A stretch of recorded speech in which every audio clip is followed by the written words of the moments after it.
मोरो ख़बर शामिल कजे थी। मोरो सिंध मां जितां सिंधी अल्ताफ़ सुमरो जी रिपोर्ट मुताबिक़ मोरो भरिसां पुराणा जतोई जी रहवासी ख़ादिम हुसैन जतोई एहतजाज कंदे चयो आहे त नवां जतोई में ख़ासि करे बिरादरी जे ॿिनि धुरियुनि में हलंदड़ झेड़े सां असांजो कंहिं क़िस्म जो तालुक़ न आहे, न ई असां कंहिंजी धुर आहियूं।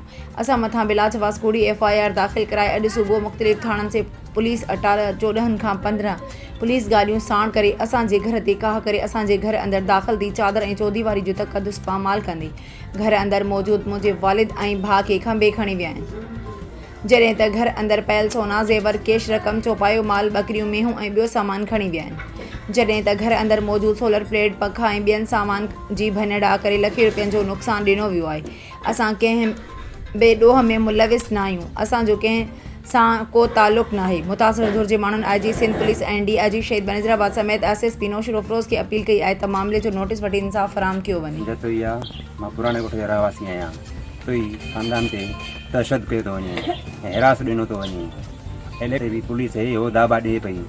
सुबुह असां जीअं सिजु उभिरियो आहे त मुंहिंजे घर में दाख़िल पुलिस थी आहे।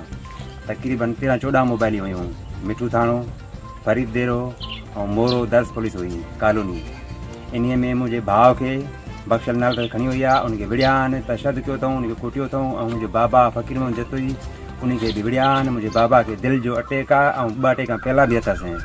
ऐं उन खां अलावा मुंहिंजा 4 लाख रुपया कैश खणी आया आहिनि, 4 तोलो सोन खणी आया आहिनि, 8 ॿकरियूं काया आहिनि, 4 मियूं मुंहिंजूं काया आहिनि। उन खां अलावा जेको सामान ई भञ ड्रा डुक करे आया आहिनि। ॿियो इन जो मुलविस जेको आहे कराए केरु त तशद अलीगुल ख़ासि केरु थो कराई वञे। असांखे धमकियूं ॾिनियूं वयूं 8-10 ॾींहं पहिरियां त तव्हांखे असां पुलिस खां खणाईंदासीं ऐं हिरास ॾिनो थो वञे।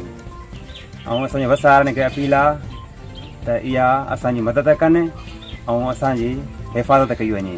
नाजाइज़ी पुलिस ॾाढी करे थी ऐं नाजाइज़ी कराई वई आहे अलीगुल ख़ासि केली आहे। असां पंहिंजी जतोई बिरादरी खे बि चयो आहे, जतोई बिरादरी खे चयो आहे बाबा उहो पुलिस जेको आहे त उन्हनि जी आहे, PPR आहे, अलीगुल ख़ासि PP आहे। ऐं उन पंहिंजी ताक़त ते ऐं पंहिंजी ॾाढ ते हीअ जेकी मूंसां वारदात ऐं जेको मूंसां नाजाइज़ियूं कराए थी पई।